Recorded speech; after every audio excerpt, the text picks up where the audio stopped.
Alright everybody, hello and welcome to another Head Buddies Plays Beacon Pines. Without further ado, let's get into it.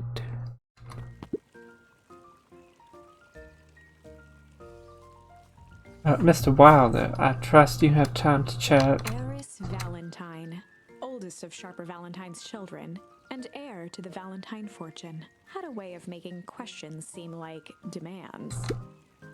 Certainly. What seems to be the problem? Mr. Wilder had learned to assume that if he was hearing from Eris, it was because she had taken issue with something he had put in the paper. I couldn't help but notice that the front page of this morning's paper was consumed with stories about this silly festival. Well, yeah. That is the news of the day. But there's no mention of the museum, nor the foundation through which it was endowed. I'm sorry, Miss Valentine. My readers are more so interested in the town's future, rather than any one family in particular.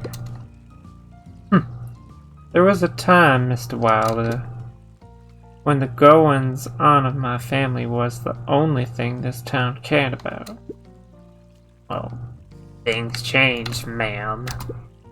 And you know, change is dangerous.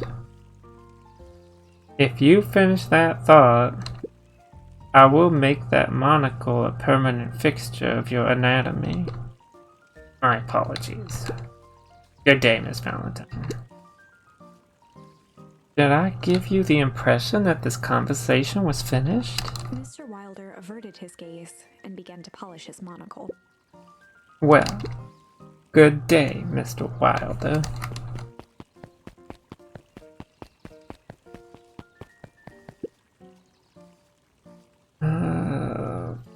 Fuck. Who was?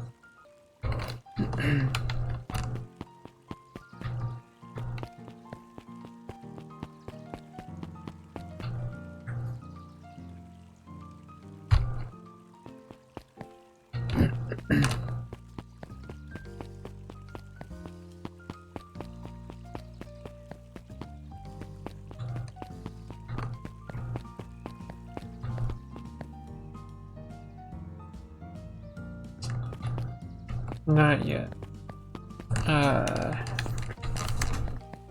Tolliver. Fuck, which one is he?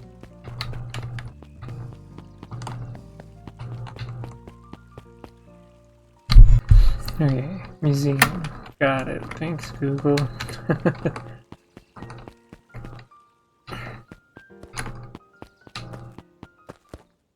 Okay, that was a mistake. But there's our man. Huddled at his counter, Hiram Tolliver was meticulously shining apples. More accurately, Hiram Tolliver was meticulously shining one apple. Hello? With a yelp, Mr. Tolliver fumbled the apple, flailing at the air as it fell. Oh, sorry. Ah, no bother, no bother. He leaned forward and lowered his voice. I see you have something for me.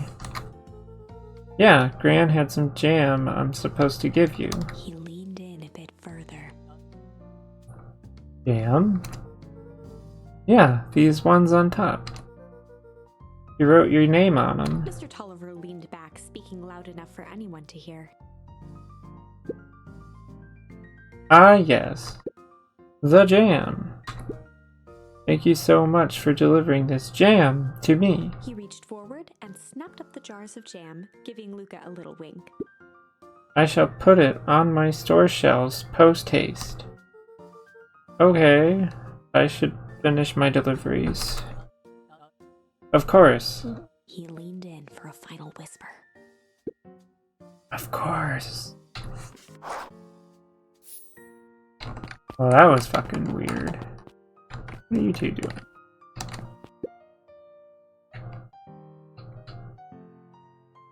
How do you keep the ice cream cold?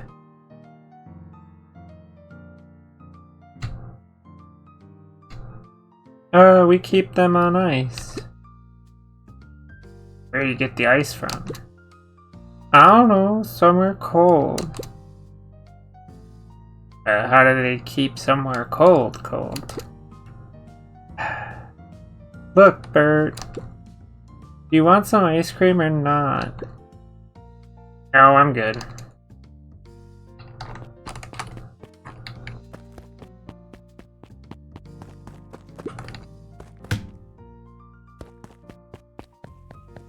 I just wanted to do that. Okay, now we go this way. And give the rest of this crap to Nuncreed.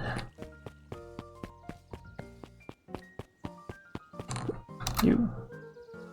Got some jam for you, Mr. Nuncreed. Luca, you seem chipper.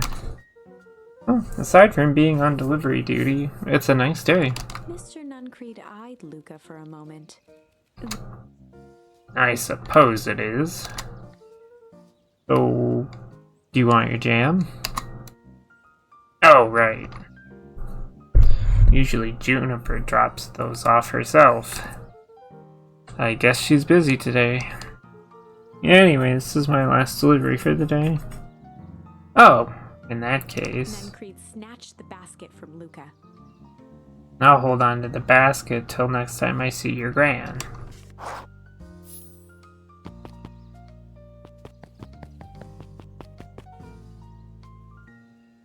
Hey, you.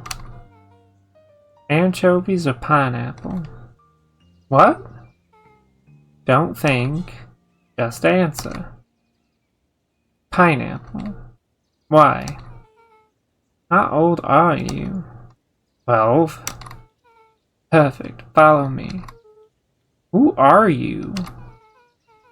Anyone ever tell you you ask too many questions? Try to keep up, okay?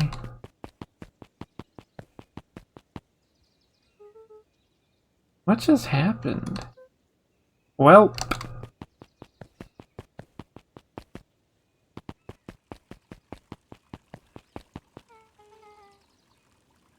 Hey, what a crazy coincidence.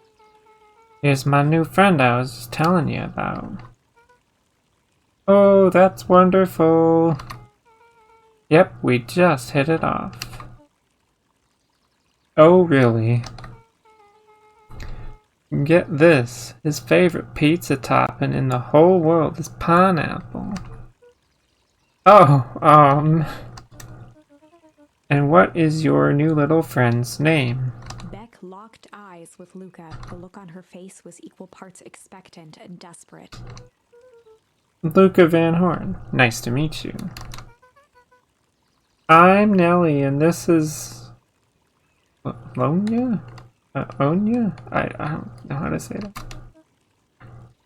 We're Beck's parents. Beck gave Luca a quick nudge. Oh, Beck told me all about you. Already feels like we've known each other for years. So you both can stop obsessing about me making friends. Oh, darling, we never doubted you.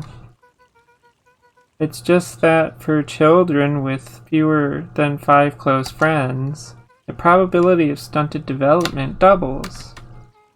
Well, 1 down, 4 to go, I guess. What Nellie means is that we just want this move to be easy on you as possible. You can relax. A friend has been friended. This calls for celebration. Luca, you must join us for dinner tonight. Dinner? Wow, another coincidence. I actually already asked him, and he said he would love to.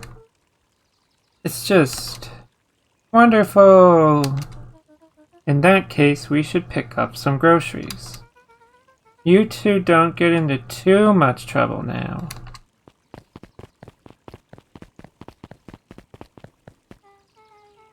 Wow, I can't believe that worked. Thanks a ton. You're welcome? I owe you one.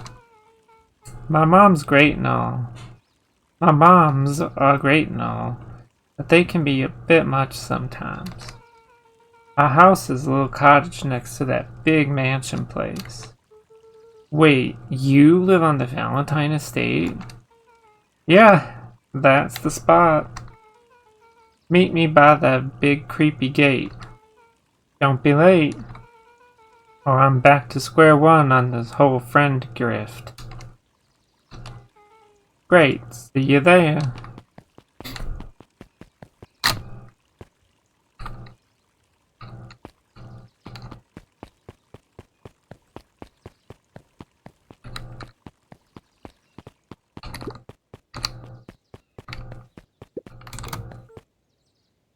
Good morning, Jeff. What's so good about it? Another day further down the tubes, if you ask me. Come on now, it's not all bad. The festival's coming up. Festival. Old Man Valentine used to put on a cockamamie shindigs all the time. And where did that get us? Well, it's Perennial Harvest putting on this one. And they're doing it for the whole town. As far as I see it, difference between the old Valentine Company and this new Perennial Harvest outfit Jeff dug through his pockets for a bit. is the difference between this empty soup can and this brown banana. But those are both garbage. Exactly. Insightful. Such insightful. I think it's this way. Yep.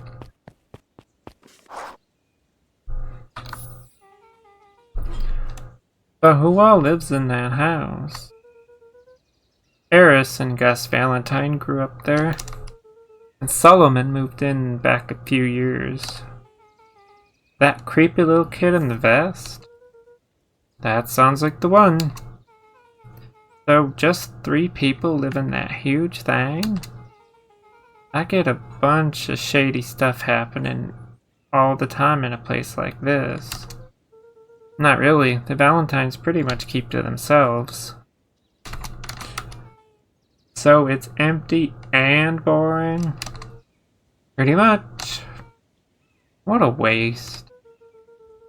My mom says that it used to be way busier back before Sharper died.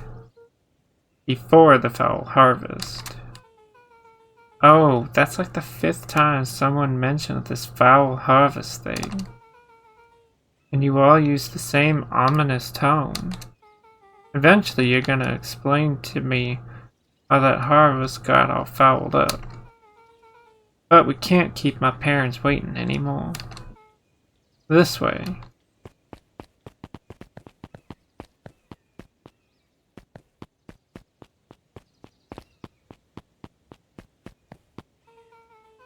Most kids would have ditched me by this point.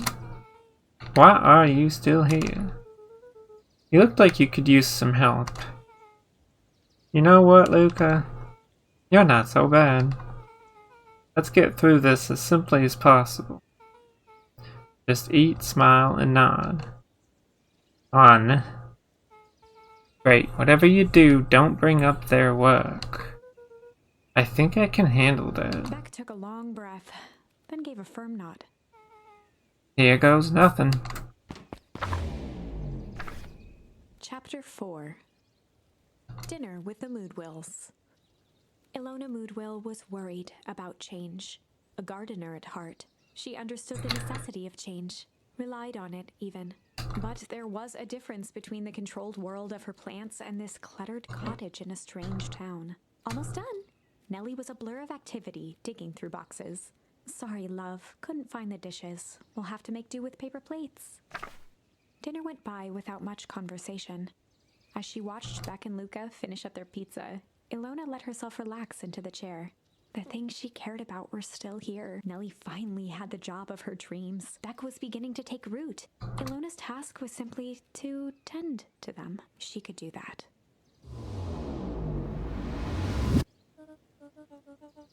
So, Luca, tell us a bit about yourself. Where do you live? Oh, I live with my grandma. Over on the other side of the river. Your grandma? Where are your parents at? Beck, manners. It's alright. My dad passed away in an accident at the fertilizer plant 6 years back. Oh dear. My mom's been missing for a few months now. Like missing? Luca's eyes were fixed to his plate, pushing a chunk of pineapple around with his finger. Nellie was the one who eventually broke the silence. Luca, how did you like the pizza? Oh, it was good. Very good. Normally, we'd have put more effort into dinner. Ilona nervously gestured toward the boxes. We aren't fully settled in, and Beck had mentioned that it's your favorite. I'm sorry, are we just skipping the part where he said his mom was missing? Beck. I'm sorry, Luca. This move has us all a little tired. Luca wiped his face with his sleeve. No, it's fine. So, Beck said that you moved here for work? Beck gave Luca a swift kick under the table. Ow. I mean, what brought you to Beacon Pines? Oh, you were right the first time. We're here for work. Nellie won't tell you this, but she's a brilliant chemist. I don't know about brilliant, but I do love it. She's brilliant. Perennial Harvest just made her the new lead researcher of deep engineering. She makes it sound more impressive than it is. I'm just happy that I get to make a difference in the world. Perennial Harvest is at the forefront of evolving agriculture into something more useful than sprinkling waters and excrement on the ground. Luca glanced over to Beck. She seemed to be holding her breath. What Nellie means, Luca, is there are different ways to grow plants. Yes, some people talk to their plants and hope for their best. And some people happily leave their job to allow their loved one to pursue their dream. You swore you didn't. Beck slammed her fist into the table, perhaps harder than she intended. Hey, Luca. How about some dessert? I actually have to meet my friend Rolo soon. Luca glanced outside to gauge the time. The sky was darker than he expected, filled with ominous clouds. Looks like there's a storm brewing. I should get going. Oh, I didn't think there was any rain in the almanac. Yeah, almanacs aren't that useful around here. Luca wiped his mouth one last time with his napkin and started to get up. Thank you for the pizza. It was really good. See you at the festival, Beck.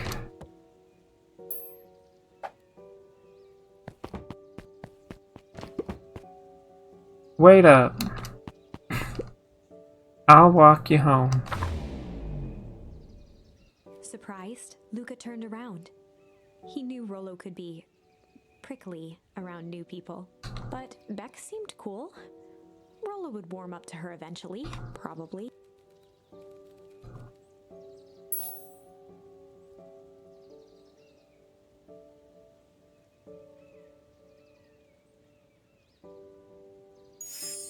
Luca began to respond, but the sky answered for him as the clouds above began to rumble with ominous thunder. Alright, and that's gonna do it for this episode.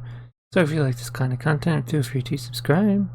Thank you for watching, and goodbye.